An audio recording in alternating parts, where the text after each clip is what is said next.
the line on today. Okay, right. But also, because I'm a little bit deaf, I have a problem with the acoustics in the room, so I apologise if I might get a bit loud now and then, or a bit quiet. You don't have to stand up, incidentally. If you prefer to, you can. If you want to address the whole room, you can sit here if you wish. Or can I kind of do what I want, as long as I don't touch people? Is that all right? Yes, you don't need security. No. It's just that I have these slight prejudices of having a bit of a personality. That's all right. Okay. But a couple of things that I want to ask, because I've got a bit of a spiel, is that I've done the deaf bit, and the fact... Oh, hang on, I've got these things here. Excuse me. Sorry, darling, can you get that? Right. I brought me 3 copies.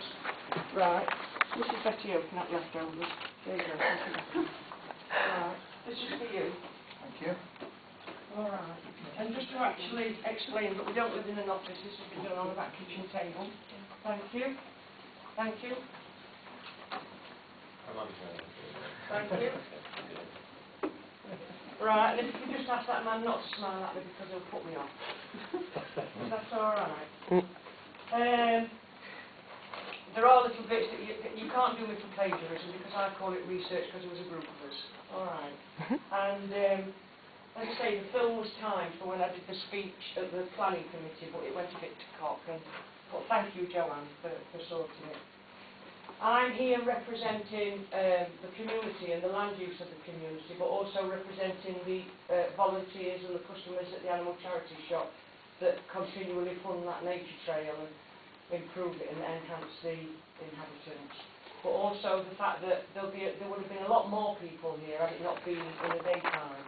And my experience of appeals, I've attended 2 in the past, and they've always had an evening slot where people could come, in which case then the room would have been packed. Is that all right? Nobody specifically asked for one, which would have been normal practice if there had been demand for an evening slot. And I have to say, my experience doesn't match yours. Normally when I organise an evening slot, about 2 people turn up, if that. Well, I don't know, but I think representing the passion and the actual... And let me tell you this.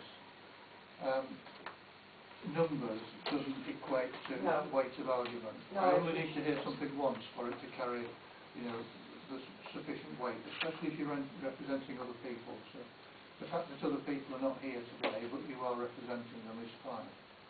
I appreciate that. Thank you very much. I know it's just numbers, we don't need targets. Okay, right. Thank you very much. If I've forgotten anything, I'll come back to it. And if I do repeat, I apologise, but it's just in case they didn't hear me the first time. That's all right. Right, okay then. So, this is just going to take about 10 minutes, depending on whether I might get a bit emotional or not, Mr. Major. Okay.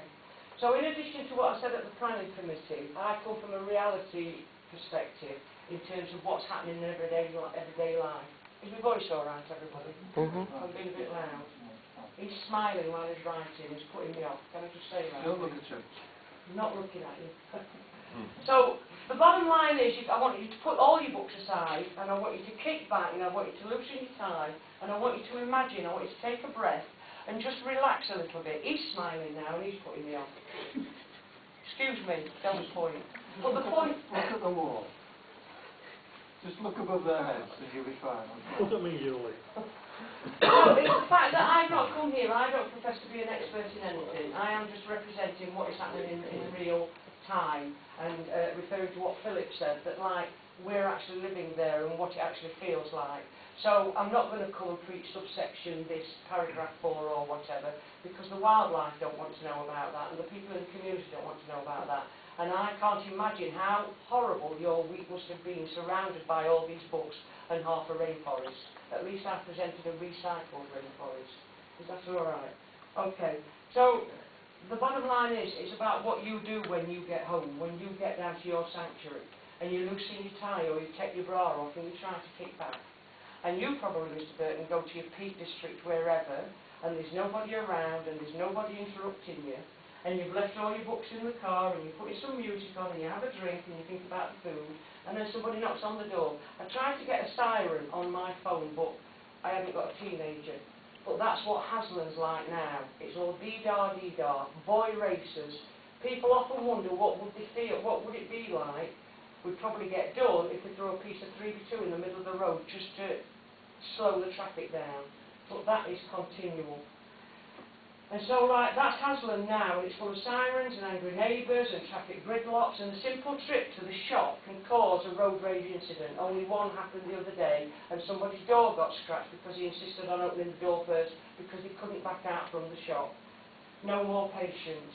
How many times do you say that you need a holiday? And then when you've had your holiday, look, this how this man's, you're quite relaxed, aren't you, sir?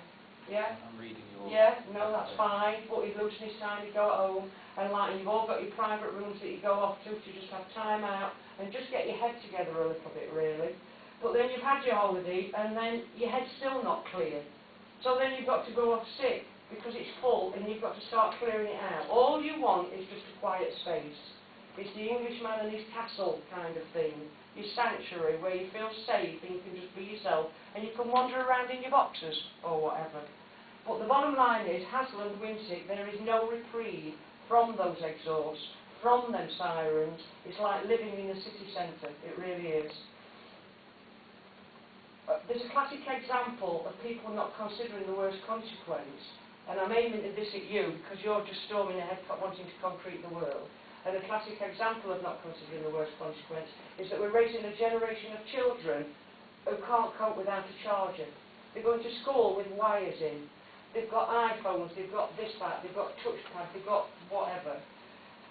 Can you cope without your charger? The bottom line is we're being subtly encouraged to live in a permanent state of anxiety, and we don't recognise it until we do have that time out, or you do go to your private room, or the very worst consequence is that you blow up and you get took away in a van. You think going home is your sanctuary and it would relieve it. But no more. Caring communities that police themselves have already been shattered with privatisation and leaving a legacy of competition.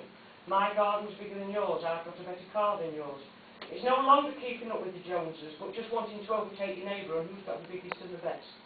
There's a climate of wired isolation, lacking in leisurely conversation and non-sharing, and gone are the days where you just spent time over a garden fence, just passing the time of day because you're busy. Now you're busy just looking, oh my God, because we're all working for the hours to pay for that car that we bought on finance, and then, oh my God, we've got to do it, and it's a rush society.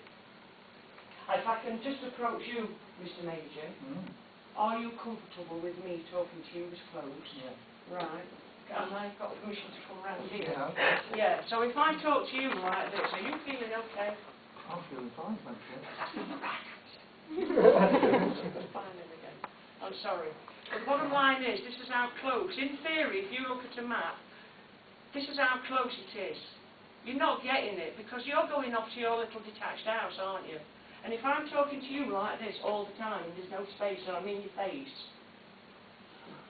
beg your pardon, I'm leaving now. It's all right. No.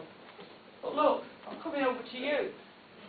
You can't intimidate me just because you've got a nice tie on and a nice suit. Alright. No, but you want to get away from it. That's your natural reaction. It's a fight or flight. I'm enjoying it. Yeah, I'm sure you are, because people just see me as a chuffing cabaret. But the bottom line is you want to squash these houses in and make people in your face like that, don't you? You're all got, because you're ready. You sat ready. At what point will you relax? I'm like that. No, you're so not. You've got to tie up. But anyway, the point is, we all need space. But what's the long-term consequence of concrete in every green space? There is no space. And when you do, you just want to fill it with noise. I've not done you, have I? You've done me before, you. If I can just ask you to go with me on this journey, I'd like to read you a little book. It's a book that infant schools are reading, and if they had a GCSE preferred reading list in infant schools, this book would be in it, and it's becoming a classic. It's called Dinosaurs and All That Rubbish, right? Okay, I've not got the thing on, look. Full of paper. Look, Dinosaurs and All That Rubbish. Okay. You can just relax, you don't have to fight me, you don't have to think of subsection, this, paragraph, that, or whatever. So, basically it's about an industrialist, house building man who's made his money with produce and property, And he owned loads of factories. Look. Right. If I have to do this, Mr. Bishop, I'll take it to the floor, is that all right? Okay? Lots of factories. Right? And he got bored.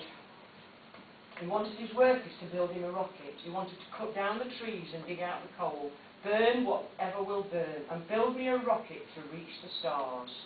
Because he wanted his little bit of space. He wanted some time with his head. Because he lived in that. And he was in a perpetual state of anxiety, but he was bored. All day and all night the fires in the factories huffed and puffed, smoke and fumes and waste and rubbish poured out and piled up. At last the rocket was ready, but there was nowhere for it to be launched. Everywhere was piled high with heaps of waste from the factories.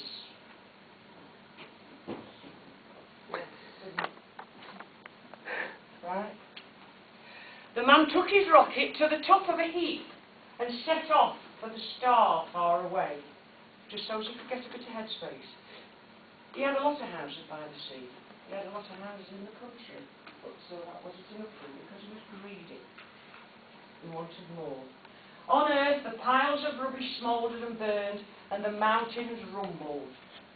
Far below the surface, the heat disturbed the sleep of the dinosaurs, who had laid hidden for hundreds of years. We'll go quickly. Yeah?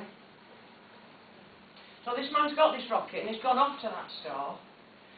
But meanwhile, the dinosaurs heaved and stretched and came back to life. And they looked around them. And they went, oh my God, what's that smell? This planet is nothing but a mess. If we're going to live here, we're going to have to get busy. Some of the dinosaurs burned the rubbish in the volcanoes. Dancing dinosaurs broke up the roads because they were awake and come back to life, and they were very happy because they were working as a team. As the rubbish was cleared, green shoots appeared, bursting through the cracks and climbing over all forgotten walls. I'm not trying to treat you as a 5-year-old, please forgive me for this. Telegraph poles and pylons vanished beneath trailing blossoms, and a fresh new forest of flowers and trees spread, like a smile. You like this, don't you? And it's... Yes, it does. God bless you. But it started people smiling. And all this time, the man was heading for his new star, unaware that it was the very same planet Earth he had once left behind. He landed in a jungle alive with blue plants, sweet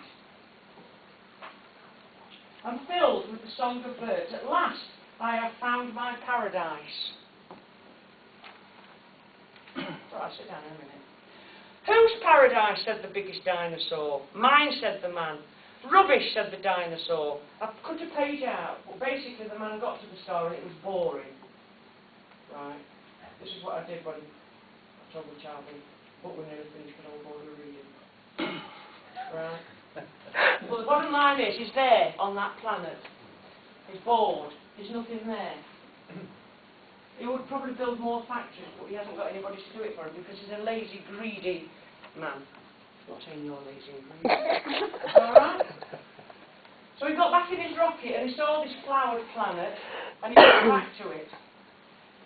And as he said, whose paradise, said the dinosaur. Mine, said the man. Rubbish, said the dinosaur. What do you mean by rubbish, said the man. You can't talk to me like that. Why, with a head as small as yours, you can't possibly have enough brain to look after this star. Our heads are the same size, said the dinosaur, but my heart is much bigger. If you had been ruled by your heart instead of your head, you would not have destroyed this paradise before. I destroyed it, said the man. You mean this is Earth? Yes, it is, said the dinosaur. But it can't be, said the man. It is, said the dinosaur. The man looked about him and saw that the dinosaur was right. Please, may I have a small part of it back, he asked.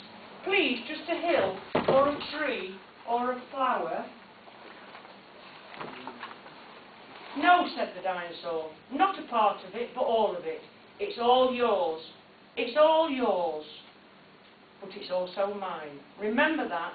This time the earth belongs to everyone, not parts of it to certain people, but all of it to everyone, to be enjoyed and cared for. You're going a bit grey. Yes, everyone, said the birds and the cats and the mice and the mammoths and the serpents and the dodos and the apes. Everyone came the chorus from all the living things. Everyone. I do hope you got that message. I'm crying a bit because it makes me choke. Okay. 2 more minutes if that's alright. Okay. So, earlier I came in on Monday and you said, I'm sorry, I have a problem talking to people if I've not been introduced to them. Andrew. Andrew, please meet you, Andrew. Pleased to meet you too. Alright. You referred to traffic accesses that broadly comply. And there was lots of mice and things. And it'll be okay. You, Mr. Major, I don't know what the name is, but you referred to the highway turning right bit as a squeeze line. A squeeze something. Squeeze lane, I didn't refer to it as that, it has been referred to Oh, it as okay. that. I don't know what the technical term for this is at all. Well, the bottom line is, squeeze is the operative word here. And my concern is life and land going to be lost forever just because you think it might be okay? I'm sorry, I'm getting a bit... Okay. There's no such thing as urban wildlife, it's suburban trespass. You're continually throwing oil on the fire rather than someone saying enough is enough and taking the matches off you. To look at the cause rather than the effect. There might be a housing shortage, but let's look at why there's a housing shortage rather than throw more houses at it. When will you listen to nature that's presently giving us 4 seasons plus in one day? A future estate agent's description of a house in the country will mean it's got an ornamental bush. I refer to the Derby Road map, you've got one.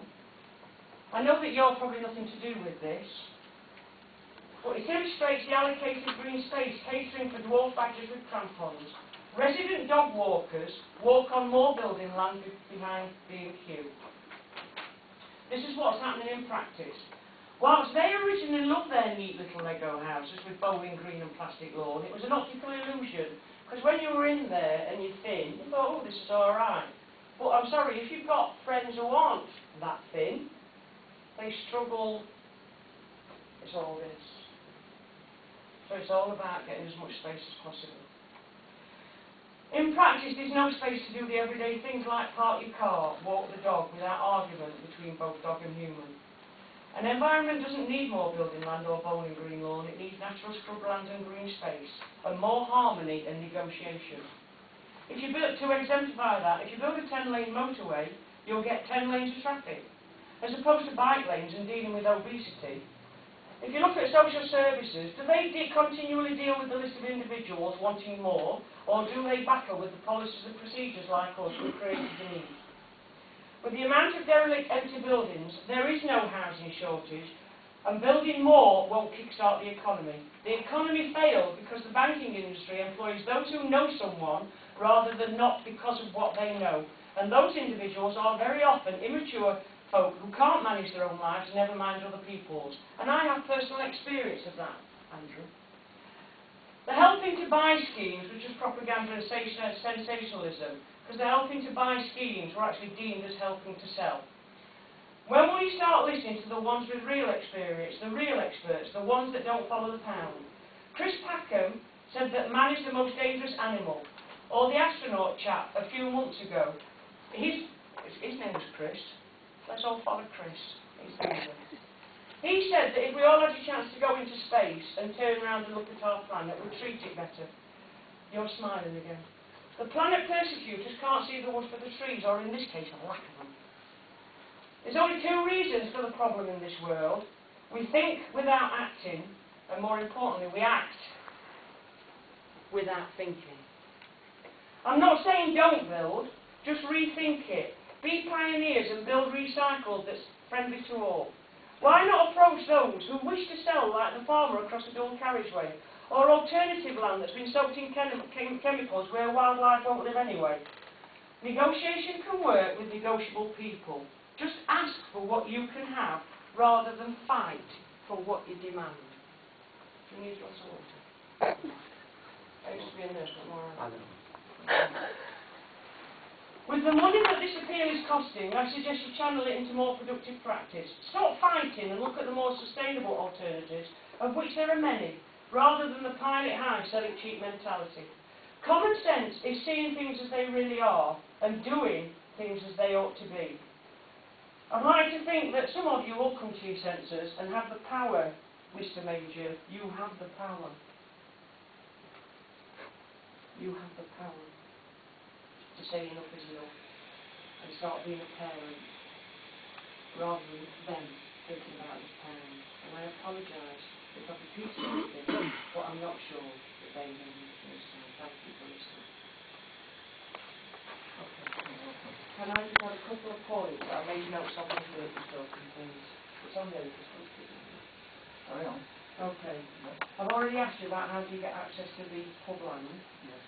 Right, and before Andrew asked me, yes, it is private land, and yes, Punch Taverns want to sell it to you, but then most breweries want to sell land because they're on the backsides as well, and they'll do anything for a pound. But the bottom line is, you're only interested in it if it gets planning permission.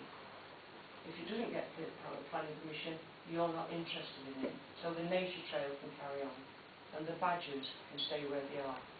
Because they've not asked to be moved, have they? Just leave them alone, really. And the co-op lorry in the village always has to. I asked the co-op if they could rearrange their deliveries at any point, and they said no. That's the only. It's like an aeroplane. They have a slot, and so it only ever delivers at peak times.